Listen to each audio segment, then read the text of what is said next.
What's up, guys? Welcome back to another video. Today I wanted to share with you some things that I feel like I've learned on my healing journey, and I wanted to pass it down to you guys in hopes that you might better understand some of your own behavior as you've dealt with a narcissist, somebody that wasn't good for you in the past. So that being said, as a disclaimer, I'm not a health professional, I'm not an expert. This is just my own personal experience that I want to share. And something I've realized is that, you know, in my own recovery journey, is that there's multiple layers of healing that are not always easily distinguishable. And so we've got a basis for how we come to learn things, right? There's a cognitive identification with events that happen in our life. We know when the school bell rings that class is about to start. When, you know, you smell cookie dough coming from the kitchen, someone's in the kitchen making cookies. When you heard music in the garage, you knew that your dad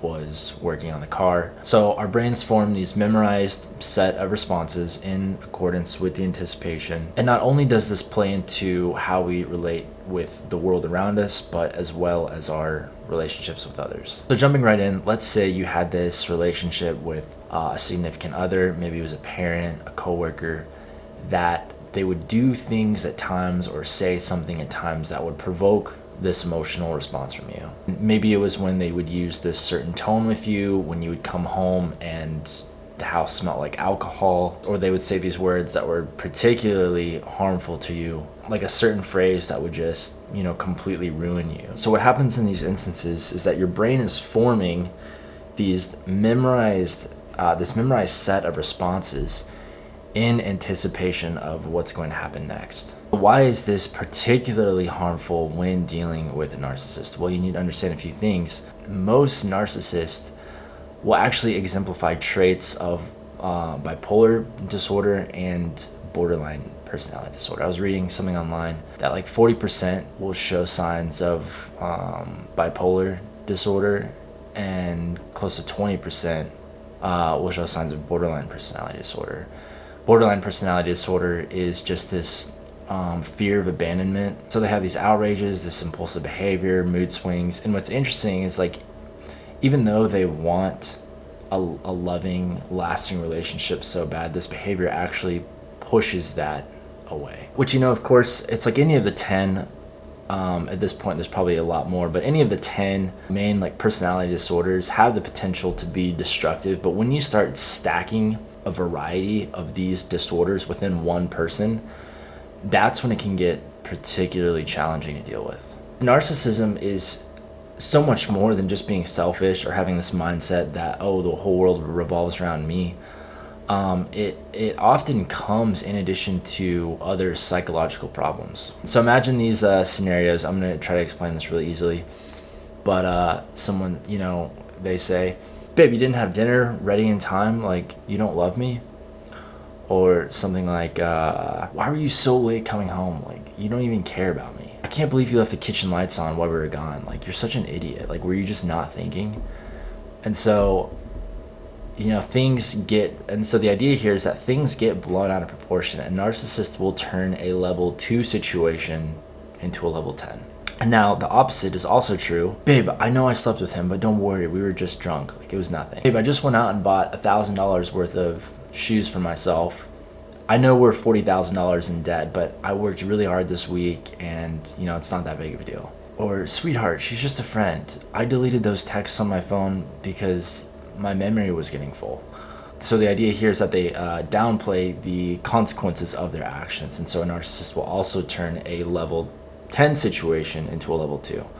So this goes both ways. And when you have someone, you know, especially somebody that you genuinely like love and care about, trying to justify their actions in front of you, you're going to form some very arbitrary conditioned responses. When you unconsciously assess how this person portrays level 10 events as level 2 and level 2 events as level 10, two equally destructive emotions will surface. The first one is fear, the second one is stupidity. So you become fearful of their reaction, and then how they react makes you feel stupid. And the brazenness in their remarks towards you causes you to doubt your own intelligence. And this is why people will continue to stay in relationships, because they genuinely believe that this person has their best interests in mind. They know what's best for them. Any levels of confidence that they had before has been stripped entirely from them, and they can only see themselves and see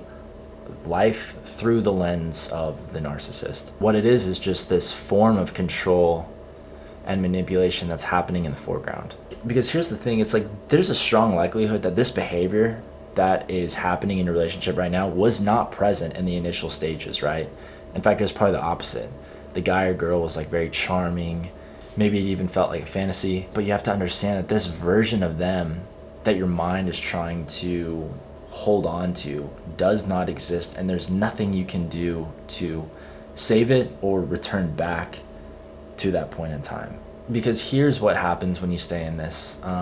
Your mental breakdowns, whether they're in private, public, they happen inwardly and you don't show it, however they occur, will lead you down this road to which you begin to doubt your own sanity. You will genuinely start to feel like you have an inability to do anything right and that you are somehow fundamentally flawed as a human being. And what happens next is worse. Your mind becomes so overloaded by the toxicity of this environment that it begins to compartmentalize your emotions, almost like a slave accepts the fact that he's a slave. This is your new reality. This is the last resort that has happened. And before you had the option of a flight or fight response, but now everything that you're taking in is just on freeze. So your sympathetic nervous system shuts down, disassociation occurs. You become so emotionally numb that eventually you position yourself to be susceptible to your own psychological issues. Mental breakdowns lead to borderline insanity, which lead to emotional numbness, which at this point you're just existing as this shell of a human being. I remember a few months after I had left this 5-year relationship that I was in, I was just sitting in my car and I was just crying, and I could feel my body grieving the past, and I just remember being so happy I could feel again. It's like to experience sadness was in and of itself a very joyful experience. Anyways, one of the things that I noticed outside of just like the necessary steps that I had to take to heal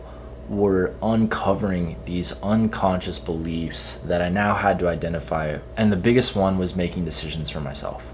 Which I think a lot of people can relate to, because when you're in an environment for so long that is filled with fear, you're often feeling very stupid for any of the things that you do or say. It can be difficult to make decisions for yourself, to realize that you have the power to walk away from that relationship and understand that you're gonna second guess yourself a lot in your healing journey. Once you learn to be vulnerable again, one thing that you might encounter that is surprisingly difficult is overcoming your own self-doubt. It's like the last 4 years of my life, I've struggled almost daily with imposter syndrome. There's constantly moments where I feel like a fraud, and I've tied back a majority of my problems to this former relationship that I had. And as I'm starting to realize this, things are making sense.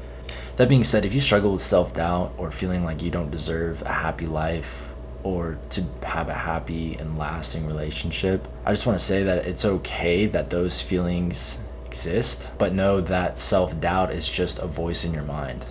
And whether or not it was planted there by you or someone else, you have the ability to transcend it through inner work and understanding that who they were and how they treated you had nothing to do with you. My hope is that this realization can liberate you in a way that empowers you to make your own decisions. Anyways, guys, thank you so much for watching. Today was a little heavy. Thank you again, and I'll see you guys in the next video.